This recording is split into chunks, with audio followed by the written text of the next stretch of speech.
स्वागत है आप सभी का सीएनबीसी आवाज पर। हमारे मेहमान हमारे साथ जुड़े हुए हैं। अक्षय तृतीया का दिन है, हमने जूलरी शेयरों की बात करी, आज बाहुबली 2 रिलीज हो रही है, पीवीआर जैसे स्टॉक्स की भी बात हो चुकी है और अब बात करेंगे हम पिक्स की। क्रिस सुब्रमण्यन साहब हमारे साथ मौजूद हैं। सर, आपके टॉप ट्रेडिंग आइडियाज बताइए। जी इस सीरीज में मेरा मानना है कि शायद फोकस एक इंफ्रा थीम पे जाएगी और एफएमसीजी में भी मेरा मानना है कि शायद अच्छी खासी रोल्स देखने को मिली है, तो शायद वहां पर भी एक मोमेंटम रह सकती है। और पीएसयू बैंक्स यहाँ पर भी काफी इंटरेस्टिंग रोल्स है। तो शुरुआती तौर पे एक आईडीएफसी जहां पर हमने कहीं ना कहीं देखे ऐसा संसार है कि शायद वो शॉर्ट रोल्स यहाँ पर कैरी फॉरवर्ड नहीं हुआ और एक अच्छी खासी ब्रेकआउट भी देखने को मिली थी कल के सेशन में। शायद यहाँ पर खरीदारी की जा सकती है। 67 का टारगेट और एक 57 का स्टॉप लॉस। और दूसरा रिलायंस कैपिटल, मेरा मानना है कि पूरा एडीएजी ग्रुप अच्छी मोमेंटम में आ सकती है आने वाले सेशंस में, तो यहाँ पर एक खरीदारी का एक राय है। रिलायंस कैपिटल टारगेट 720 और 747 का स्टॉप लॉस।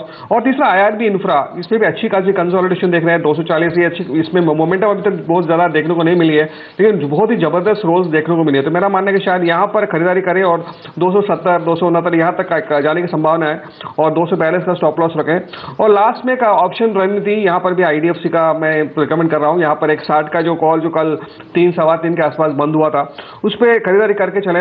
एक 5.6 का एक टारगेट रख रहे हैं और एक स्टॉप लॉस 1.75। ये और बता दूं आपको, चारों बाई कॉल्स हैं और मेरा मानना है कि शायद मोमेंटम अच्छी खासी है। ओके, बता दूं आपको, रिलायंस कैपिटल के कल बाजार बंद होने के बाद नतीजे भी आए हैं, ढेर सारे एडजस्टमेंट है, इसलिए एडजस्टमेंट को बताना लंबा काम है। लेकिन बता दूं 100% मुनाफा बढ़ा है, 209 करोड़ से 417 करोड़ अदर आय की वजह से, और आय में 27% की बढ़त आई है। 4000 करोड़ के आसपास था आंकड़ा, जो 5000 करोड़ के आसपास पहुंचा है। एंजल ब्रोकिंग के समित चौहान हमारे अगले एक्सपर्ट है हमारे साथ, और सीधे लेते हैं उनकी भी टॉप ट्रेडिंग पिक्स। बताएं समित, कौन से शेयर चुने आज आपने? देखिए अनिल जी, 3 लॉन्ग साइड पे ही रहेंगे। पहला पीएसयू बैंकिंग स्पेस में से होगा, जिसमें लास्ट 3 वीक से हम काफी अपडेट है। पीएनबी अभी भी स्ट्रांग लग रहा है, जो हम 142 145 के लेवल से रिकमेंड करते आ रहे हैं। कल हमने थोड़ा बहुत इसमें एक सबड्यूड मूवमेंट देखा था, बट 160 161 के आसपास अभी काफी स्ट्रांग सपोर्ट बन गया, और डे बिफोर यस्टरडे हमने एक डिसाइसिव ब्रेकआउट भी देखा था। सो ये कंटिन्यूशन ऑफ रैली हमें और 2-3 वीक्स के लिए दिख सकती है। सो 176 का एक डायरेक्शनल टारगेट होगा इसके लिए, और 161 के स्टॉप लॉस से इसमें खरीदारी की जा सकती है। दूसरा बाय आईडीएफसी लिमिटेड में होगा, जिसने लास्ट 2 या 3 वीक्स का कंसोलिडेशन से कल एक डिसाइसिव ब्रेकआउट देखा है। वॉल्यूम एक्टिविटी देखे तो जिसके एवरेज डेली वॉल्यूम्स रहते हैं, उसके ट्वाइस और थ्राइस वॉल्यूम्स हमने कल होते हुए देखा था। तो इसके चलते हमें लग रहा है कि ये स्टॉक में ये एक्सटेंशन ऑफ द रैली आ सकता है। 65 66 के इमीडिएट टारगेट्स होंगे, और इसमें 59.80 के स्टॉप लॉस से खरीदारी की जा सकती है। तीसरा बाय जेएसडब्ल्यू एनर्जी होगा, जिसने एक 2-3 वीक से कंसोलिडेशन के बाद कल अच्छा खासा पॉजिटिव ट्रैक्शन देखा था, वॉल्यूम एक्टिविटी बढ़ गई है। तो हमें लग रहा है कि ये 200 डे मूविंग एवरेज है, विच इज अराउंड 69-70, बहुत जल्दी ये सरपास कर देगा। तो इसमें 73-75 के टारगेट्स के लिए इसमें खरीदारी की जा सकती है। स्टॉप लॉस 64 का होगा। ओके, तो जेएसडब्ल्यू एनर्जी, आईडीएफसी, पीएनबी, ये हैं 3 स्टॉक जो पसंद है समित चौहान को। जेएसडब्ल्यू एनर्जी के नतीजे कल हैं, तो फिर नतीजे कल आपने कल फोकस में लाए थे ये कल। हाँ, कल स्टॉक भागा भी अच्छा भागा कल, और मेरे ख्याल से 6-7% वागले साहब की मोहर लग गई थी, और उसके बाद स्टॉक में रनअप तो आना पक्का था। तो कुछ ऐसे ही दमदार स्टॉक आज भी आपको मिलने वाले हैं। और आज तो सीरीज की शुरुआत है, तो बहुत सारा एक्शन है, और 16 नए खिलाड़ी शामिल हो रहे हैं, और जो पुराने खिलाड़ी भी एक्शन से बाहर थे, आज उनके लिए भी बड़े मौके बनते हुए नजर आएंगे। आज तो स्क्रीन देखने लायक होगी शुरुआती कारोबार में। तो सेंसेक्स निफ्टी छोड़ दीजिएगा, वायदा कारोबार के मिड कैप्स पर करिएगा फोकस, क्योंकि इस ब्रेक के बाद लेकर आएंगे हम आपके लिए प्री ओपनिंग सेशन। बताएंगे आपको कैसी होगी रुपए की शुरुआत। एसजीएक्स निफ्टी एकदम फ्लैट है।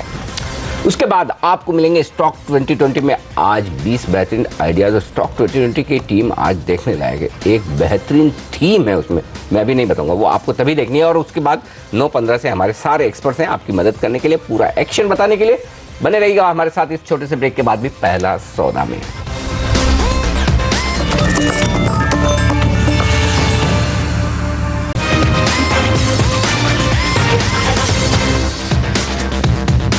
पहला सौदा में आप सबका स्वागत है, और बात करते हैं ब्रोकरेज स्टॉक्स की, जहां पर आज एक खबर बड़ी है। सेबी ने 5 कमोडिटी ब्रोकर्स को कारण बताओ नोटिस जारी किया है। एनएसईएल घोटाले वाले मामले में कुछ इन्वेस्टर्स को गलत आश्वासन देने की वजह से ये कारण बताओ नोटिस जारी हुआ, 21 दिनों में जवाब देना होगा। उनमें से 3 है लिस्टेड, IIFL, जियोजीत, उनकी कमोडिटी नाम है जियोफिन और मोतीलाल ओसवाल। अमरीश, क्या होने वाला है?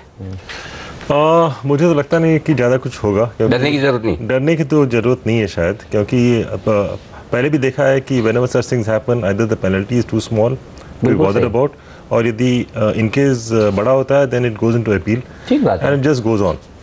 तो मुझे लगता नहीं कि इससे ज़्यादा कुछ फ़र्क पड़ेगा। और ये कई बार देखा भी है, सेबी अगर कोई देता है तो अपील सेट में चली जाती हैं कंपनियां, और उसके बाद मामला लटका रहता है काफ़ी समय तक। लेकिन मोतीलाल ओसवाल के साथ अच्छी बात ये कल इनके नतीजे आए, और नतीजों ने बहुत ही ज़बरदस्त प्रदर्शन देखने को मिला है। 91% प्रॉफिट बढ़ा है। सर चार्ट देखकर बताइए, आप तो काफ़ी समय से मोतीलाल ओसवाल फाइनेंशियल सर्विसेज के ऊपर जब तक चार्ट्स देखें बागले साहब, एक चीज़ में जोड़ूँ तब तक मुझे ना कभी कभी बड़ा आश्चर्य होता है, ताज्जुब होता है। कल मैं सोशल मीडिया पर, ट्विटर पर, व्हाट्सएप पर देख रहा था, मालूम है लोग कैसे कैसे मैसेज चला रहे हैं, कल मार्केट 5% नीचे खुलेगा। अरे ये 5 ब्रोकर क्या 5% मार्केट को नीचे खुला देंगे? मतलब ऐसे ऐसे एनालिसिस, इसलिए आपको CNBC आवाज पर होना चाहिए कि आपको क्या रियलिस्टिक और प्रॉपर एनालिसिस मिलता है जो उनकी बात भी नहीं करनी चाहिए। हाँ एग्जैक्टली, क्योंकि इस तरह की मतलब आप क्या पैनिक करना चाहते हैं? अच्छा, एफएनओ में तो है नहीं ना कोई भी शेयर, आप कैसे अगर स्टॉक स्पेसिफिक एक्शन आना है तो शेयरों पे आएगा एक में, अगर आना है तो शेयरों पे आएगा, और एफएनओ में कोई भी शेयर नहीं। और नतीजे देखिए लगातार मोतीलाल ओसवाल फाइनेंशियल सर्विसेज के जबरदस्त आ रहे हैं। और समझिए वर्स्ट के सिनेरियो में सारे स्टॉक नीचे के सर्किट पे भी खुल जाए तो क्या सेंसेक्स गिर जाएगा, उससे निफ्टी गिर जाएगा? मतलब लोग क्या बात करते हैं वो समझ में आता है। तो कहीं कोई आप दूसरी जगह कहीं पे आप मैसेज पढ़ते हैं व्हाट्सएप पे, ट्विटर पे, बिल्कुल उस पर फोकस मत कीजिए, घबराने की। और मुझे कई फ़ोन आए कल, अरे ये क्या हो गया, ऐसा क्या हो जाएगा, ऐसा ये, और अच्छा कुछ भी हो जाए तब भी ये 5 ब्रोकर मिलके पूरा मार्केट नहीं है, ये चीज़ भी समझ लीजिए। तो बताइए सर, ये ब्रोकिंग कंपनियां कैसी लगती हैं? मैं तो सिंपल, हाँ, मोतीलाल जहाँ खुले वहाँ खरीदना चाहिए, ये सवाल का जवाब। और बाजार जो है लगातार हाईस पर है, इतना ऑलरेडी ऊपर जा चुका है, तो उस लिहाज से मैं बाइंग करने के लिए कंफर्टेबल नहीं। जिसके पास है वो क्या करे? बिल्कुल होल्ड करे। लॉन्ग टर्म पैटर्न क्या है आपका? मेरा मतलब मुझे तो मोतीलाल 4 डिजिट दिखता है बस। तो और हाँ, आज अगर खराब न्यूज आती है तो 30-40 रुपए नीचे खुलता है। मेरा 1400 का टारगेट है इस मोतीलाल। हाँ, बिल्कुल सही है, कोई दिक्कत नहीं है, डरने की जरूरत नहीं है, कहीं कोई ऐसा पैनिक ना करें। और नहीं कोई ये ब्रोकरेजेस बंद होने वाले हैं सब जो लोगों को मतलब। अच्छा दूसरा क्या है, ये रिटेल ब्रोकरेजेस हैं। हाँ। और हमारा चैनल देखने वाले रिटेल इन्वेस्टर हैं, तो कई लोगों को ये भी डर है, कई सारे अलग अलग जगहों से सब ब्रोकर छोटे लोग फ़ोन करके पूछ रहे हैं अरे क्या होगा, बंद तो नहीं हो जाएगा? अरे ऐसा कुछ नहीं होने वाला, कोई भी बिल्कुल घबराइए मत। बाजार में भी कहीं कोई दिक्कत वाली बात फिलहाल नहीं है। और आज की शुरुआत हम आपको बता दें किस तरह की होती दिख रही है। सेंसेक्स और निफ्टी में उससे पहले रुपया खुल चुका है 4 पैसे की मजबूती के साथ, 64 रुपये 11 पैसे। ये है करेंसी मार्केट का लेवल। प्री ओपनिंग सेशन को सेटल होने देते हैं, उससे पहले बात करते हैं एक और स्टॉक की। एक स्टॉक कहें कि आज का एक्सीडेंट कहें थे, बायोकॉन। एक पे 2 बोनस बचा पाएगा इतने, मतलब मैं नतीजे खराब तो नहीं कहूँगा, हाँ वो तो ये है, तो घटिया है, पर मैंने उतना एनालाइज नहीं किया है नतीजे, पर उतने ठीक भी नहीं थे। तो मैं आपको बताऊं अमरीश, जो 7% की रेवेन्यू ग्रोथ का अनुमान था, डी ग्रोथ है पहली बार। मतलब ये बायोकॉन के लिए बहुत मुश्किल वाला मामला है। 3% नेगेटिव ग्रोथ, वो बड़ी चीज़ है। एडजस्टेड बेसिस पर अदर इनकम निकाल कर देखें तो मार्जिन खाली 18% है। और सबसे बड़ी बात, ये एकमात्र ऐसा फार्मा स्टॉक है जो 35 के मल्टीपल पर ट्रेड कर रहा है। सिप्ला 15 के मल्टीपल पर मिलता है आपको। और सेकेंडली लास्ट 1 साल में I think this is the only pharma stock. तो करेक्ट नहीं हुआ है। No, in the large cap which is appreciated by close to 100%. Absolutely. तो मेरे ख्याल से ये नंबर, और अगर 1 पे 2 बोनस है तो कोई भी आप ये बोनस देखकर खुश मत होइए, कूद मत पड़िए कि 1 पे 2 बोनस कुछ नहीं होता। अगर डिविडेंड मिले तो खुश होइए कि हाँ पैसा आपकी जेब में आ रहा है, बोनस में कुछ नहीं होगा। शेयर बढ़े आएंगे, 1 के 3 हो जाएंगे, भाव उतना ही घट जाएगा। तो ऐसे में बायोकॉन के लिए मुश्किल भरा वक्त आज हो सकता है। समित इसके चार्ट्स देखिए, बताइए कितना कमजोर हो सकता है नीचे गिरे तो? क्या कहीं कोई लेवल है अहम सपोर्ट जहां पर आप खरीदारी करना चाहेंगे? देखिए अनिल जी, ऑनेस्टली बोलूं तो यहाँ पे फिलहाल तो हम खरीदारी नहीं करेंगे, क्योंकि ये स्टॉक ने एक रिलेंटलेस रैली दिखा है 400-500 के लेवल से, और इतने छोटे समय में ये स्टॉक ने अच्छा खासा अप्रिशिएट, एक वर्टिकल रैली है। उसके बाद लास्ट 1.5-2 महीने से हम देख रहे हैं कि ये स्टॉक कंसोलिडेशन मोड में जा रहा है। ऊपर की तरफ हमारा यही मानना था कि 1180 1200 का एक स्ट्रॉन्ग रेजिस्टेंस जोन है और वहीं से हमने थोड़ी बहुत प्रॉफिट बुकिंग देखी है। आज के लिए अगर कोई इंपॉर्टेंट लेवल देखना है तो 1060 1050 का लेवल होगा। ये लेवल जैसे ही ब्रेक होता है, जो हम लास्ट 2-3 महीनों से थोड़ा बहुत जो कंसोलिडेशन देख रहे हैं उसमें से ब्रेक डाउन आ जाएगा। वो केस में फिर वो स्टॉक में एक नियर टर्म करेक्शन कंटिन्यू हो सकता है, बट फिलहाल अगर कोई लेवल देखना है तो 1060 1050 का एक इंपॉर्टेंट लेवल होगा। ओके, ये है लेवल 1060 के आसपास। देखते हैं बायोकॉन में आज क्या कुछ एक्शन होता है। प्री ओपनिंग सेशन में देखते हैं कितना कमजोर होता है, या फिर अगर कमजोर ना हो तो क्या विप्रो की तरह मजबूत खुलने के बाद में पिटाई होती है। तो बोनस कितना बचा पता ही देखना इंटरेस्टिंग होगा। लेकिन इंटरेस्टिंग सबसे बढ़िया जो हमने बताया आपको अभी थोड़ी देर पहले कि एक है वो थीम जो आज कारगर साबित हो सकती है। स्टॉक 2020 का देखिए अपडेट।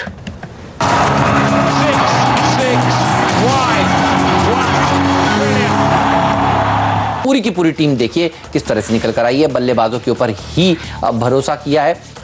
ITI के ऊपर अच्छी तेजी देखने को मिल सकती है। ITDC में जिस तरह से देखिए सरकार ने तेजी से कामकाज किया है, होटल्स को राज्य सरकारों के हाथ में सौंप रहे हैं। साथ ही HOEC में अच्छी तेजी देखने को मिल सकती है। स्कूटर्स इंडिया के पास भी लेमरेटा के ब्रांड्स हैं, यहाँ पर सरकार हो सकता है स्ट्रेटेजिक स्टेक्स सेल कर दे।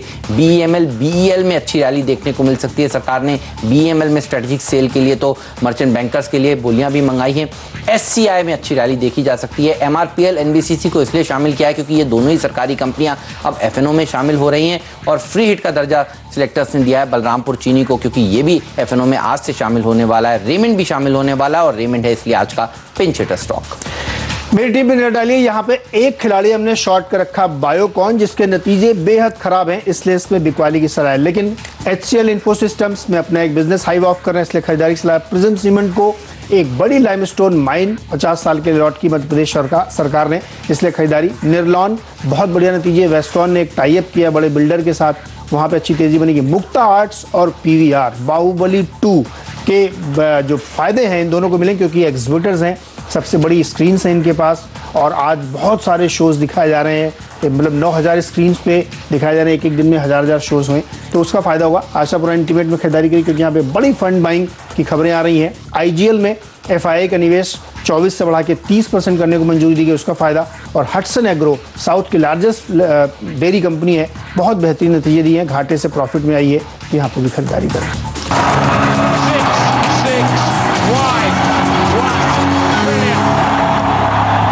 तो ये हैं आज के सुपर हिट स्टॉक्स, इनके ऊपर रखिएगा नज़र। लेकिन CNBC आवाज़ ने जो आपको जानकारी दी थी, देखिए कि ITDC राज्य सरकारों की जगह पर जो होटल्स हैं वो उनको दे देगी और MOU देखिए कल साइन हुए। बाजार बंद होने के बाद एक्सचेंजेस को सूचना दी और ITDC का स्टॉक आज प्री ओपनिंग सेशन में 10% मजबूती के साथ ट्रेड कर रहा है। क्या पैसा बना है लोगों का, देखिए यहाँ पर आपका 6 दिन पहले 600 रुपये का टारगेट था बागले साहब, मुझे याद है, और हमने कहा था ये एक ही दिन में हासिल हो जाएगा। उस दिन 20% का अपर सर्किट लगा था और अब भाव है 734 का। ये बताइए अब कोई टारगेट में रिवीजन है क्या, और ऊपर जा सकता है, और कितनी तेजी आपको लगती है ITDC में, क्योंकि सरकार ने इस कंपनी को रिवाइव करने का बेड़ा उठा लिया है और कल 2 बड़े अनाउंसमेंट्स BSE पे आप अनाउंसमेंट्स में जाकर देख सकते हैं। कितनी और रैली होगी?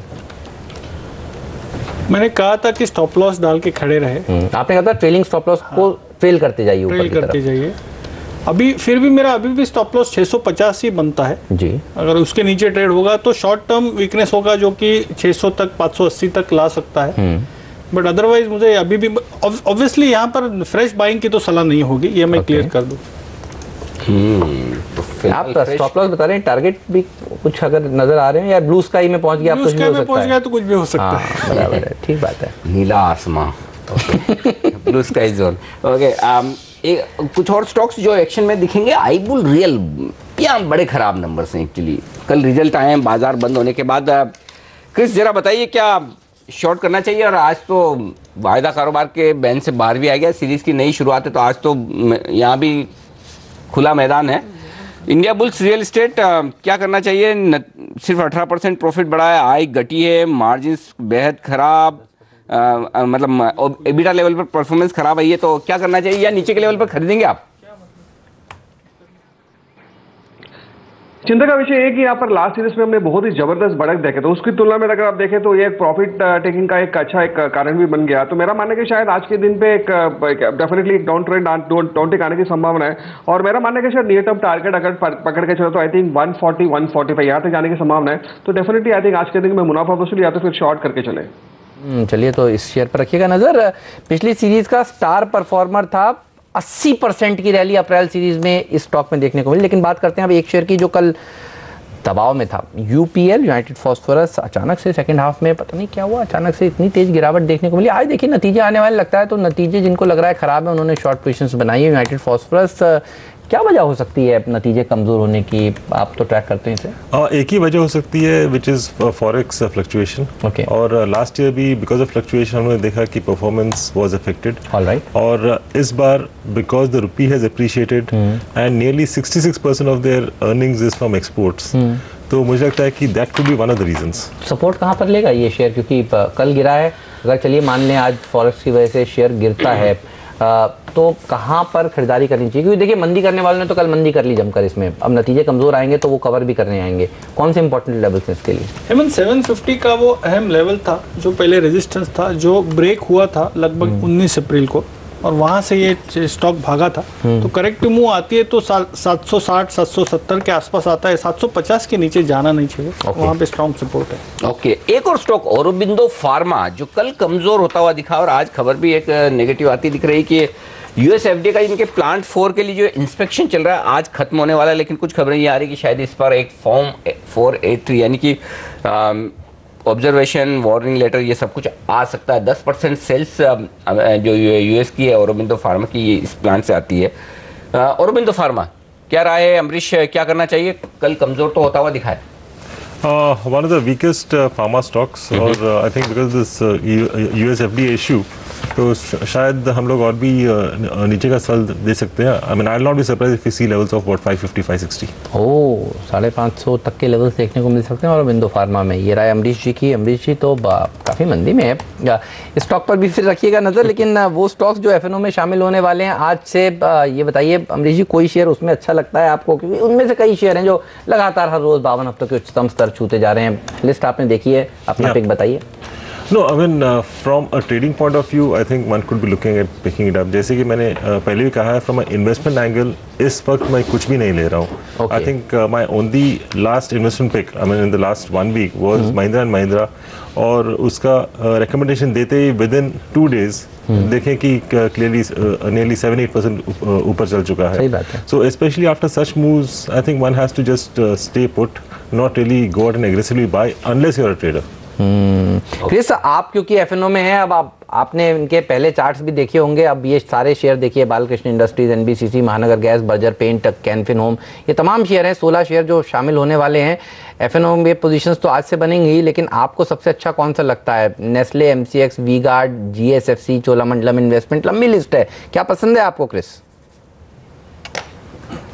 जी जी, आई थिंक एनबीसीसी जो आपने ऑलरेडी बताया थी, यहाँ पर डेफिनेटली मोमेंटम रहने की संभावना है। और दूसरा एक कैनफिन होम्स है, मेरा लगातार फेवरेट रही है, और मेरा मानना है कि शायद हाउसिंग फाइनेंस कंपनी में one of the better quality wise very high pedigree share है।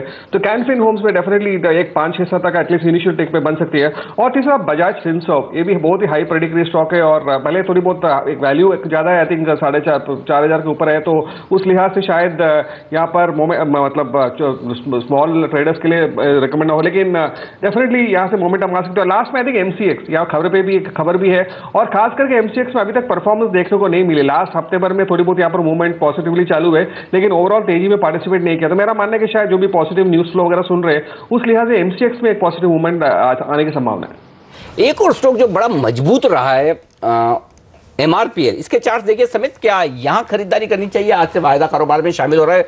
ऑयल एंड गैस स्पेस में मेरे ख्याल से ये सबसे सस्ता शेयर है वैल्यूएशन के लिहाज से। चेन्नई पेट्रो जैसी कंपनियों से अगर आप कंपेयर करें तो कम से कम 15%, 10 से 15% सस्ते वैल्यूएशन पे ये स्टॉक मिल रहा है। और वागले साहब ने भी कई बार चार्ट्स पर रिकमेंड किया है, हमारे स्टॉक 2020 की टीम में भी शामिल हुआ है ये कई बार। एमआरपीएल के चार्ट्स देखकर बताइए कितनी तेजी हो सकती है यहाँ पर? आज भी टीम में है। आज भी है, ओके।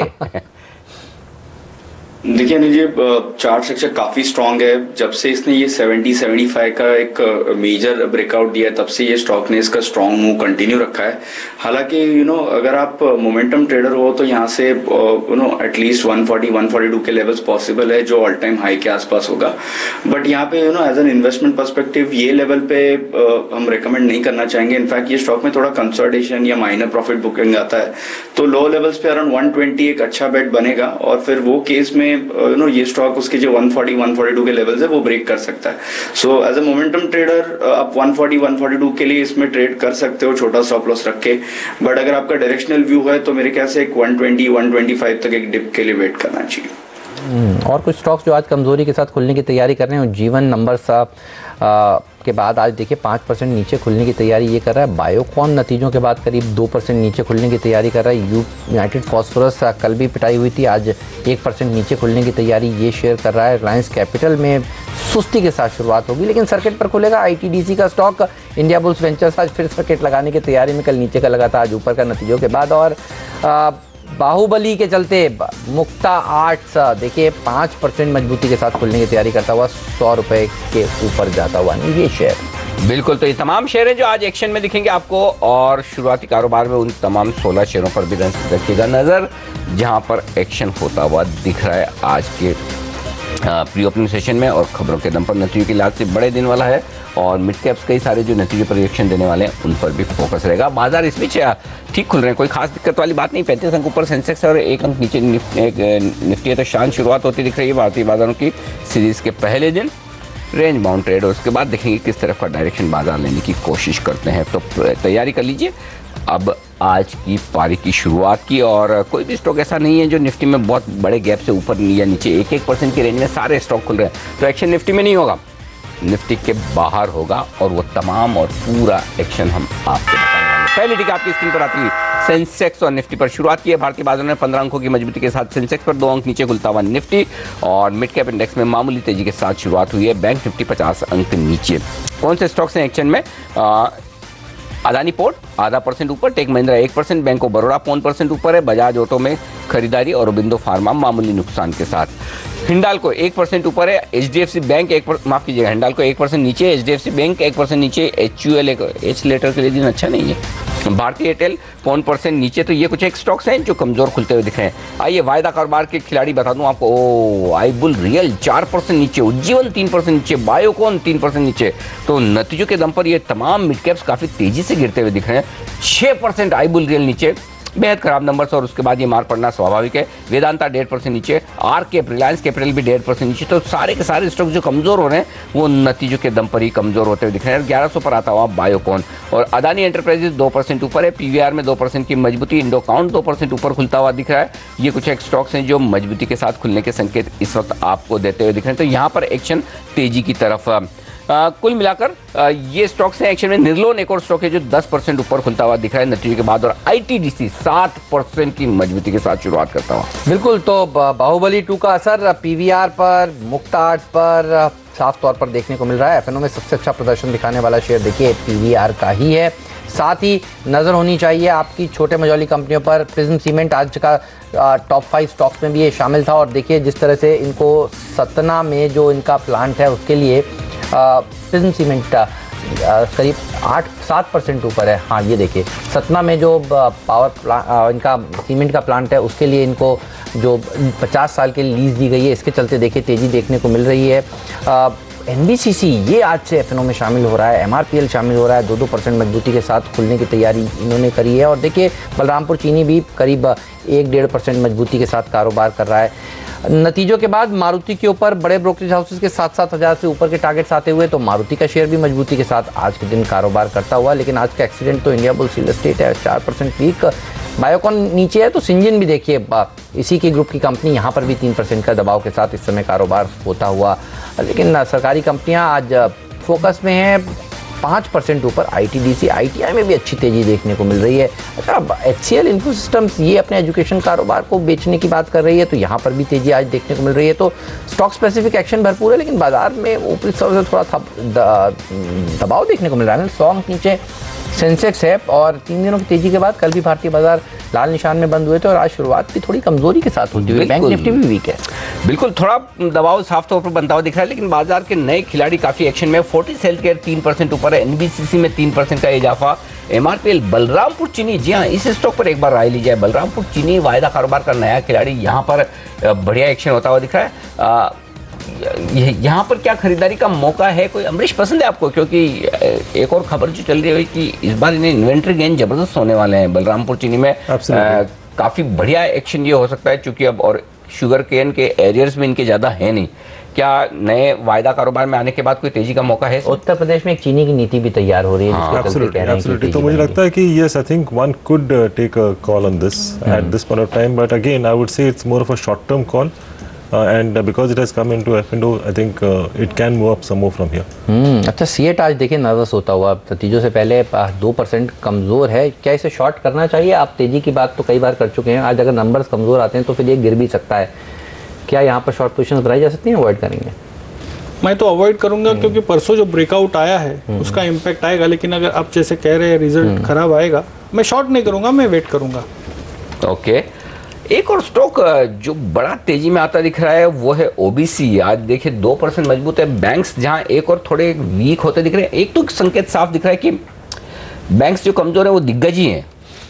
सरकारी बैंक बिल्कुल भी कमजोर नहीं है, क्योंकि बढ़ने वाले शेयरों में देखिए इलाहाबाद, ये भी सीएनबीसी आवाज की खबर का असर है। सीएनबीसी आवाज ने खबर दी थी, हम 3 दिन से कह रहे हैं कि कंसोलिडेशन की बात सरकार कर रही है, कुछ बड़ी खबरें आएंगी। और देखिए पीएसयू बैंक्स में कल हमने खबर बताई है, हमारी हेडलाइंस में भी थी कि सरकारी बैंकों का कंसोलिडेशन होगा। आज भी देखिए सरकारी बैंक इसलिए ऊपर है। बिल्कुल, 3 से 4 बड़े बैंक्स के साथ छोटे बैंक्स को मिलाया जा सकता है, और उसमें ओबीसी ये है स्टॉक जो एक्शन में रखी है। ये हम कई बार लगातार कह चुके हैं।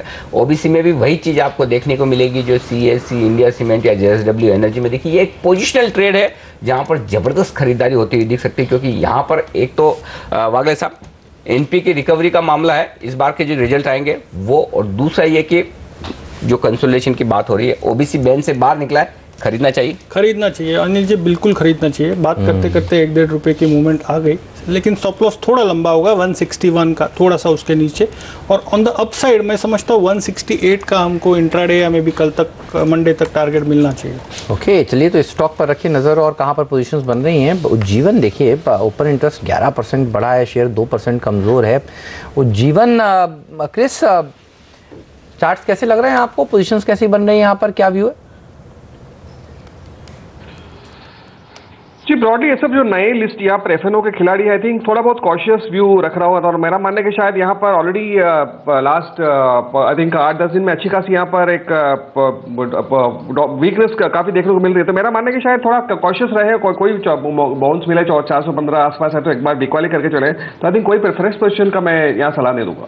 ओके, तो फिलहाल यहाँ पर दूर रहें, ज्यादा बेहतर है। और दूसरा एक और स्टॉक जो एक्शन में है फेडरल बैंक के भी नतीजे आज हैं शायद।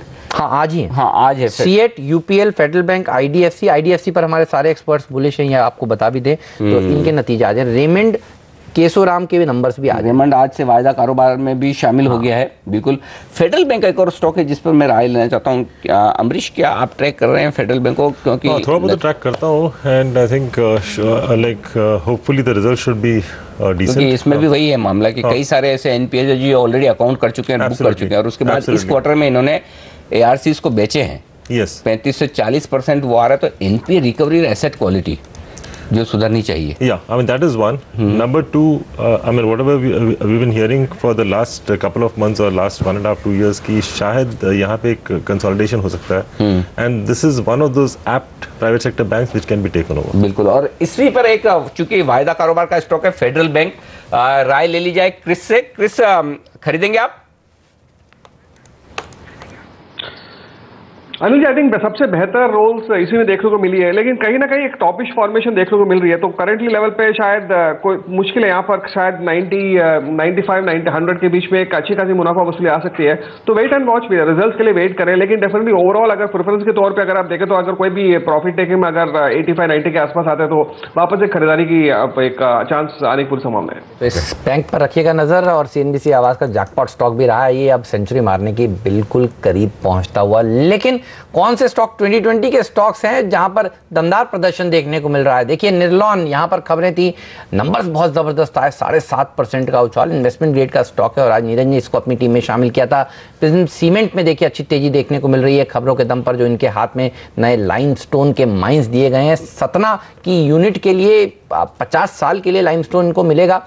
मुक्ता आर्ट्स जबरदस्त प्रदर्शन दिखा रहा है और कल ही हम बात कर रहे थे कि शेयर में क्या करना चाहिए, तो वागले साहब कह रहे थे तेजी ही करनी चाहिए और आप देखिए बाहुबली 2 के रिलीज के चलते आज जो रब ऑफ इफेक्ट देखने को मिल रहा है मुक्ता में, इवन पीवीआर में अच्छी तेजी देखी गई है। हटसन एग्रो जैसे स्टॉक्स पे अच्छा प्रदर्शन दिखाते हुए एचसीएल इन्फोसिस्टम्स भी खबरों के दम पर नीरज ने सुझाया था अच्छी तेजी यहां पर भी बनती हुई नजर आ रही है। और ये है मेरी टीम, सरकारी कंपनियों से भरी हुई, आईटीआई, एमआरपीएल, एनबीसीसी, ये सब मजबूत प्रदर्शन दिखाते हुए। एनबीसीसी के लिए आज एफएनओ में पहरा देने अच्छी तेजी बन रही है, एनएससी में एफएनओ लिस्ट में शामिल हुआ। बलरामपुर चीनी भी देखिए अच्छा प्रदर्शन दिखाता हुआ आज नजर आ रहा है। ये वो स्टॉक्स हैं जो दमदार प्रदर्शन आज के दिन दिखा रहे हैं। बर्जर पेंट, कैनफिनोम, ये वो लिस्ट है जो पूरी जो एफएनओ में शामिल हो रही है और देखिए सारे के सारे शेयर मजबूती के साथ आज ट्रेड करते हैं। और मजे की बात है कि ये तमाम शेयर रिटर्न कम दिखा रहे हैं, एक्चुअली रिटर्न और ज्यादा है क्योंकि ये जो स्टॉक एफएनओ में शामिल हुए हैं एफएनओ में ज्यादा बढ़े हैं। सही बात, कैश मार्केट में आज थोड़े कम बढ़े, तो एफएनओ में बेहतरीन तेजी वहां पर होती हुई दिख रही है इन तमाम शेयरों में।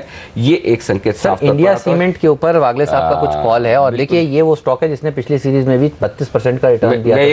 मैं जस्ट वही स्पोर्ट किया था और एक्शन शुरू हुआ है। ये एक्चुअली ये भी बैन से बाहर आया है। तो बताइए, पहले आप बताइए। फ्रेश मूव चालू है अनिल जी।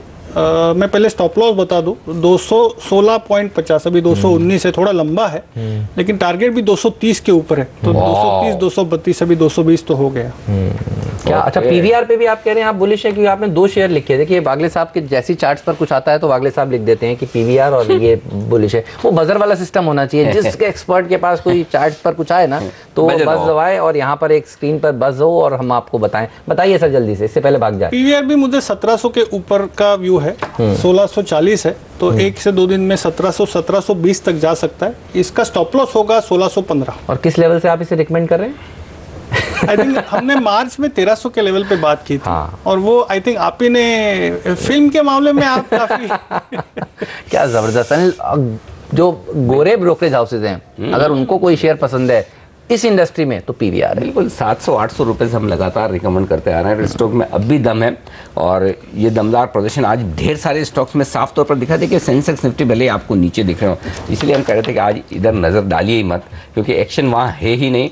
और अब वायदा कारोबार का टॉप गन इंडिया सीमेंट परसों हम अपन कल या परसों कब रिकमेंड हुआ था, परसों में 3 दिन से लगातार आप बोल रहे हैं लगातार। हाँ, बैन से बाहर वापस आ गया। ओबीसी देखिए, इवन फोर्टिस हेल्थ केयर देखिए आज फिर से 2.5% मजबूत होता हुआ दिख रहा है। ये भी आज वायदा कारोबार में शामिल हुआ है।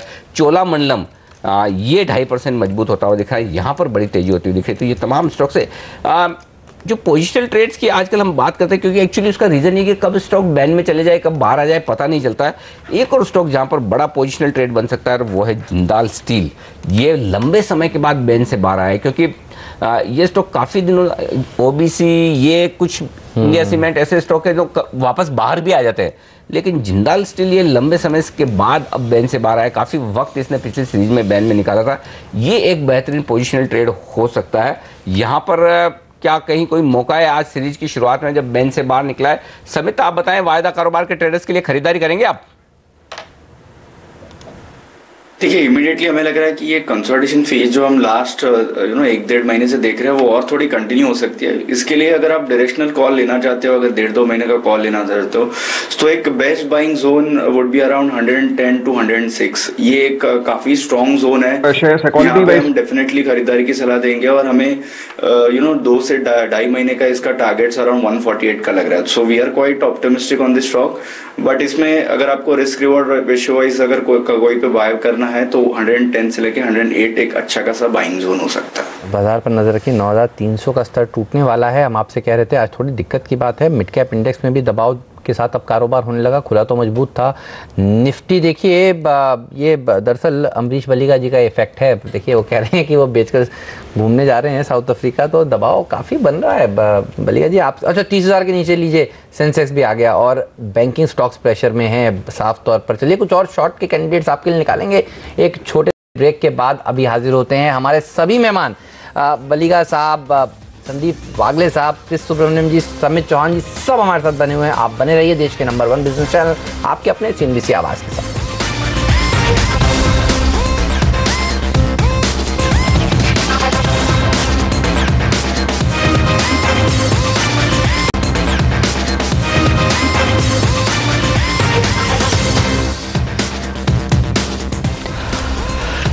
बाजार 101 अंक नीचे है, सेंसेक्स पर, निफ्टी पर 33 अंकों का नुकसान, 9300 के आसपास सपोर्ट लेने की कोशिश हो रही है बाजार की। कितना कामयाब होगा ये देखना होगा, क्योंकि आज का लो जो है एग्जैक्ट 9300 है। चलिए, तो एग्जैक्ट स्टॉप लॉस रखने वाले बच गए, उनका ट्रिगर नहीं हुआ है। और 22,150 आज का निफ्टी का स्टॉप लॉस है, वो भी ट्रिगर नहीं हुआ है। 22,300 कल भी हम कह ररहे थे कि निर्णायक लेवल है, कल 22,300 के ऊपर टिका नहीं। कल का हाई बता दूं, निफ्टी का 22,380 था और आज 22,300 ही हाई है, 22,298 ये है इस वक्त का लेवल। तो काफी शांत कारोबार होता हुआ दिख रहा है बाजार में, ये कह सकते हैं कम से कम इस वक्त है। चलिए, कुछ स्टॉक्स जो एक्शन में अब दिख रहे हैं। इंडिया बुल्स रियल एस्टेट 7% नीचे है, इस पर एक राय ली जाए, शॉर्ट किया जाए? समित क्या कह रहे हैं आप, इन लेवल्स पर क्या 147-48 पर कोई मौका बनता है या फिर देर हो चुकी है? नहीं अनिल जी, यहाँ पे शॉर्ट नहीं करना चाहिए, क्योंकि अगर इंट्राडे बेसिस पे देखें तो 145 के आसपास काफी स्ट्रॉन्ग सपोर्ट है। यहाँ पे अगर आपको शॉर्ट करना है तो 145 के नीचे कीजिए, वो केस में फिर ये स्टॉक में एक इमीडिएट करेक्शन 140-138 के आसपास होगा। बट यहाँ पे नहीं करना चाहिए, क्योंकि ये एक स्ट्रॉन्ग बैंड है उसका 145 से लेके 150, तो यहाँ पे प्राइस मूवमेंट ऑब्जर्व करना काफी इंपॉर्टेंट होगा।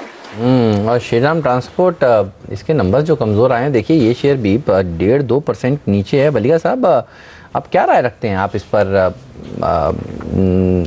इसके जो टारगेट्स ब्रोकरेज हाउसेज ने दिए हैं, गोल्डमैन सैक्स ने 946 के दिए हैं, नियति कुछ देर पहले बता रही थी। श्रीराम ट्रांसपोर्ट पर Bank of America Merrill Lynch 1250 के हालांकि टारगेट्स दे रहा है। तो एक ब्रोकरेज हाउस के ऊपर के टारगेट्स हैं, एक नीचे के टारगेट्स हैं। नतीजे कैसे लगे और इस सेक्टर पर क्या व्यू है? नतीजे तो खराब ही थे, and I think because of that we should see a correction. But then if we believe in the India story, economy improve hoga over the next couple of quarters, then there is no way that the transportation sector, especially the truck sector जहाँ पे इन लोग हैं for financing, I think that sector should do well. So from that point of view, I would say यदि अच्छा correction आता है यहाँ से और एक 7-8% गिरता है, then it can be possibly a long term buy. Okay, इसे फिलहाल लॉन्ग टर्म के लिहाज से खरीदारी करें तो अमरीश ने मौके देख रहे हैं कौन से स्टॉक गिरे और फिर उनको पकड़ा जाए नीचे के लेवल पर। बैंक्स जो मजबूत होते दिख रहे हैं, एक बैंक जहां पर ओपन इंटरेस्ट में अच्छा इजाफा हुआ है, हाँ ये बाहर भी आया है बैंक से, ओबीसी के साथ बैंक ऑफ इंडिया बैंक से बाहर आया, स्टॉक 1.5% मजबूत है, ओपन इंटरेस्ट 9% बढ़ता हुआ दिख रहा है। वागले साहब, संकेत कुछ आ रहे हैं आपके चार्ट पर, सिग्नल हुए जनरेट या अभी वक्त है थोड़ा? नहीं पॉजिटिव है अनिल जी। 177 178 मुझे लगता है ये 183 184 तक की मूव की शुरुआत है। 176 का स्टॉप लॉस होगा। 178 तो हो गया, हाँ 176 का स्टॉप लॉस होगा, सॉरी। और अच्छा ओके, एक मिनट, ये कैश में अलग आप कौन से लेवल कैश के लेवल से आप कैश में? एक मिनट में, आज क्या है वो फर्स्ट डे है ना सर, तो bank of India future discount पे चल रहा है। ओके, फ्यूचर्स में चल रहा है इस वक्त 173, कैश में 180, 7 रुपए का फर्क है। फ्यूचर्स में आप 170 का स्टॉप लॉस रखेंगे, ओके, तो 2-2.5 रुपए का रिस्क है। ऑन द अपसाइड 180 181 8 रुपए का अपसाइड। ये तुरंत आ जाते हैं आपके चार्ट पे, जैसे आज ही सीरीज की शुरुआत, सब लेवल आ जाते हैं, एडजस्ट हो जाते हैं। अच्छा, इंटरेस्टिंग। चलिए, तो ये स्टॉक है जिस पर नजर होनी चाहिए। बलिया जी, ये PSU बैंक्स आपको क्या पसंद है? कि आज 2 ही पॉकेट्स ऊपर हैं, PSU बैंक्स और फार्मा। ऑटो में भी चुनिंदा कुछ स्टॉक्स मजबूत हैं। PSU बैंक्स पर आपका क्या व्यू है? हो जाएगा कंसोलिडेशन वगैरह जो सरकार कह रही है? सरकार जो आजकल कह रही है वो हो रहा है। हाँ, कंसोलिडेशन तो होने का ही है, because finally I see there would be 5-6 major banks, बाकी जो भी PSU बैंक्स है सब मर्ज हो जाएंगे। I think that is one trigger, और उसके कारण we have already seen the stocks moving up. NPA resolution दूसरा रीजन है, but then I think people should also look at the most important thing, जो business है bank का, credit वहाँ पे तो ग्रोथ हो नहीं रहा है। वहाँ पे I think it is I think multiple decades low, close to about 5%. So I think this is only sort of a trading rally जो मैं देख रहा हूँ. All right. So I think people should utilize it to book out at slightly higher levels. I'm not saying that sell today, but keep selling at every higher level. 10 FNO gainers में से 5 दरअसल PSU banks हैं। क्या तेजी हो रही है PSU bank में पूरा हफ्ता होना ही है। एक स्टॉक जो आज कमजोर है, जो नए खिलाड़ी शामिल हुए हैं उनमें बहुत कम शेयर ऐसे हैं जो कमजोर है, गॉडफ्रे फिलिप्स। इस शेयर पर मेरी नज़र है। हालांकि चार्ट्स पे मुझे नहीं लगता वो अगले साल के कहीं कोई संकेत आएगा, आज कमजोर भी है। लेकिन अमरीश, क्या आपके रडार पर है? क्योंकि काफ़ी समय से जो खबरें चल रही, फिलिप मॉरिस मार्केटिंग और डिस्ट्रीब्यूशन टाइप करने में भी इंटरेस्ट है उनका, ये सेगमेंट खरीदने में भी इंटरेस्ट है। प्रमोटर भी काफ़ी लंबे समय से बात कर रहे हैं, निकलना है। ललित मोदी की कंपनी है। फिलिप मॉरिस और गॉडफ्रे, इनके जो ये दोनों प्रमोटर हैं, क्या करना चाहिए? नहीं, मैंने इनफैक्ट ज़्यादा ट्रैक नहीं किया, तो इस पे टिप्पणी देना थोड़ा मुश्किल है मेरे लिए। ओके, लेकिन इंटरेस्टिंग। चार्ट पर राय ली जाए, बताएं समित, कहीं कोई आपके लिए संकेत हैं खरीदारी के? देखिए, वॉल्यूम एक्टिविटी थोड़ी इनकंसिस्टेंट होती है इसमें, बट अगर ये अच्छे खासे वॉल्यूम के साथ 1250 का लेवल तो अगर ब्रेक करता है, जो लास्ट 4 दिनों का हाई है, तो वहां पे एक हम ट्रेंड लाइन ब्रेकआउट देख सकते हैं। सो मैं वेट करूंगा कि ये 1250 का लेवल वॉल्यूम के साथ ब्रेक होता है कि नहीं। अगर वैसा होता है तो ये स्ट्रॉन्ग सर्ज आएगी स्टॉक में टूवर्ड्स 1340 1350। तो अगर इसमें कोई भी खरीदारी करनी है तो मेरे ख्याल से 1250 के ऊपर ही करना है, और नीचे की तरफ 1180 से लेके 1210 का एक स्ट्रॉन्ग सपोर्ट जोन बन गया। ASPL, अब ये स्टॉक है जो वागले साहब के रडार पर आया है, पर रडार पर आते ही भागना शुरू भी कर रहा है। सर जल्दी से बता दीजिए टारगेट्स क्या हैं, आज कहाँ तक जा सकता है? में फ्यूचर्स के लेवल्स है 119, 118.75, 116.80 का स्टॉप लॉस होगा, और 125 तक के टारगेट्स आज और मंडे तक दिखने चाहिए। अगर आपको इंट्राडे करना है तो एक 3 रुपए 1.5 रुपए रिस्क, 3 रुपए रिवॉर्ड FNO में बुक कर सकते हैं। तो यही तो मैं भी आपको थोड़ी देर पहले पूछ रहा था, JSPL पूछा था आपने पूछा था? हाँ, मैं वही तो बोल रहा हूँ, नेक्स्ट पोजिशनल ट्रेड यही है CSC और इंडिया सीमेंट के बाद में। आई थिंक 3 मिनट पहले ही मेरे ख्याल से बात हुई थी। जबरदस्त प्रदर्शन दिखा। तो आपके टारगेट्स क्या हैं? ये कह रहा था, मैं यही बता रहा था कि सबसे ज्यादा बैन में यही रहा है पिछली सीरीज में, तो निकल नहीं पाया, आज ही निकला है बड़ी मुश्किल से। मेरे 123 से 125 तक के टारगेट्स है अगर आप इंट्राडे की बात करें। अगर आप पोजिशनल व्यू ले तो मुझे लगता है ये 130 के 130 135 का वो रेंज है जहाँ पर ये जाता है, वहाँ पहुंचेगा ये स्टॉक। तो पहले अनिल ने कहा, वागले साहब कह रहे हैं, तो देखिए इस शेयर पर रखिएगा नजर। एक दो और एक्सपर्ट से पूछते हैं उनको कैसा लगता है। बताइए समित, इसके चार्ट्स आपको कैसे लगते हैं? देखिए, आई थिंक जिंदाल स्टील की अभी थोड़े टाइम पहले बात हुई थी कि 110 से लेके 106 का एक डायरेक्शनल कॉल होगा, जिसमें हमें लगता है कि ये 148 149 के 2 से 2.5 महीने के इसमें टारगेट्स रहेंगे। यस, यहाँ पे अगर मोमेंटम वाइज अगर देखें तो 122 123 तक ये इमीडिएटली जा सकता है कैश सेगमेंट में। तो मोमेंटम ट्रेडर्स यहाँ पे यस 1-2 दिन के लिए 122 से लेके 124 के टारगेट्स के लिए कर सकते हैं, बट अगर डायरेक्शनली आपको कॉल लेना है तो वो 110 108 का एक स्ट्रॉन्ग जोन होगा, और 148 के टारगेट के लिए तभी बाय किया जा सकता है। एक और स्टॉक जो आज कमजोरी की तरफ है, जनरली हम इस पे खरीदारी की रिकमेंडेशन ज्यादा लेकर आते हैं, लेकिन सीएट आज नतीजों के पहले जबरदस्त कमजोर होता हुआ दिख रहा है। ये स्टॉक देखिए, और इसमें कैश और फ्यूचर्स में डिस्काउंट जो मुझे दिख रहा है, ये जबरदस्त कमजोर नंबर्स आने वाले हैं आज, यही एक्सपेक्टेशन की। हमने शुरुआत इसी से की थी दरअसल। आज FNO में जब आज मार्केट खुला था तो हमने वागले साहब से पूछा था। बिल्कुल। अब देखिए डिस्काउंट, देखिए मैं डिस्काउंट लेकर आ रहा हूँ आपके सामने, 45 रुपए डिस्काउंट पर ट्रेड कर रहा है। गजब, मतलब आप देखिए 1 मिनट कैश में कितना गिरा है, कैश का एक बार वापस लेवल लेकर आए। देखिए, माय गॉड, कैश में 15 रुपए गिरा है, फ्यूचर्स में 33 रुपए।